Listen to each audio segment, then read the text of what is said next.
The average Canadian in their 50s has $190,000 saved for retirement. The typical one has less than that. Both numbers are true, and only one of them tells you where you actually stand.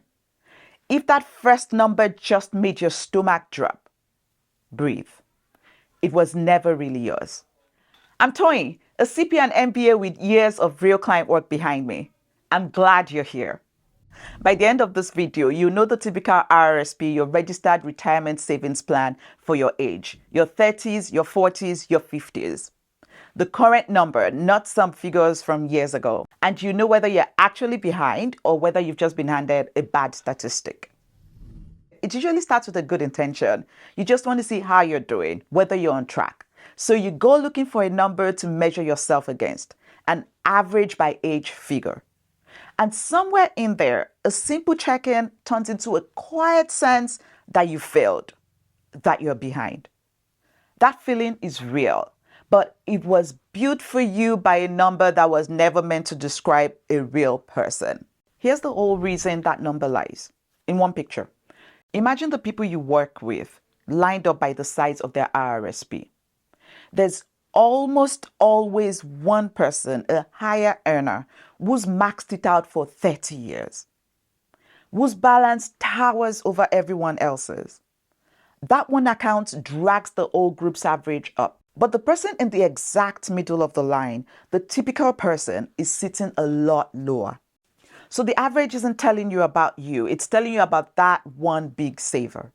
The number that fits a typical person, someone like you, someone like me, is the one in the middle. If you want one calm, honest money idea every Sunday, no hype, no panic numbers, I write the Sunday money letter. It's free, it's short, one idea. Go to cpamoneymentor.com/moneyletter or click the link in the description. In your 30s, the average says $67,000. The typical saver, $20,000. And more than 4 in 10 people in their 30s don't have an RRSP at all. So if you've got anything in there, you're already ahead of a big part of the room. Find your own number and hold it for a second.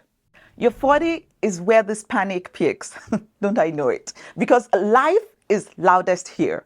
The mortgage, the kids' activities, aging parents, maybe a career change or years taken out of the workforce. The average says $97,000 in your RRSP. Typical is 39.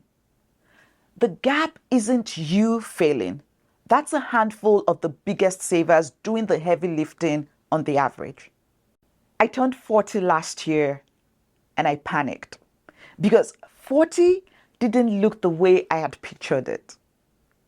I was rebuilding a career in a new country, still climbing back from some investments that had gone wrong, watching my parents start to look older than I'm ready for, and children born in the year I finished college are now in college themselves. So if you're in your 40s and that number stinks, I get it. I really do. And if you're tired of wondering whether you're on track, that's exactly what I help people fix. You'd walk away with a clear answer and a plan built around your own numbers. No more guessing, no more measuring yourself against a statistic, just knowing where you stand and what to do next.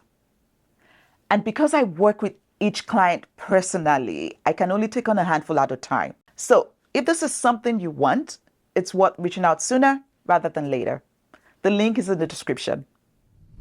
Remember the $190,000 at the start?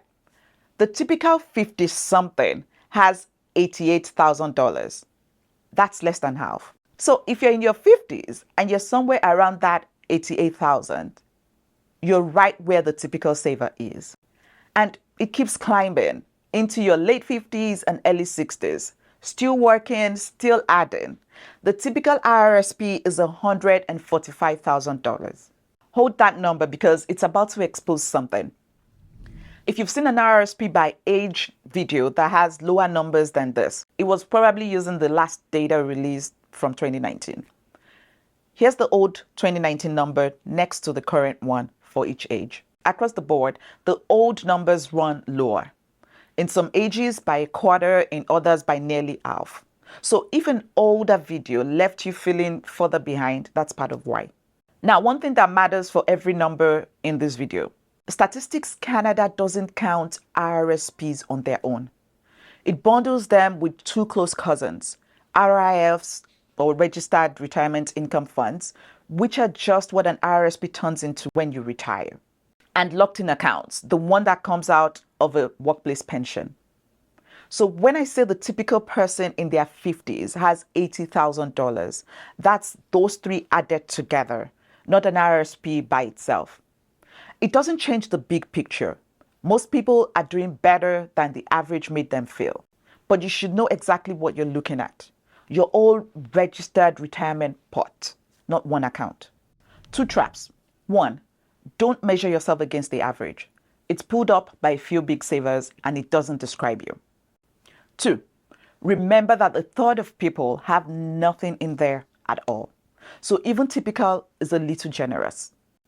Read it that way, and most people are doing way better than they feared.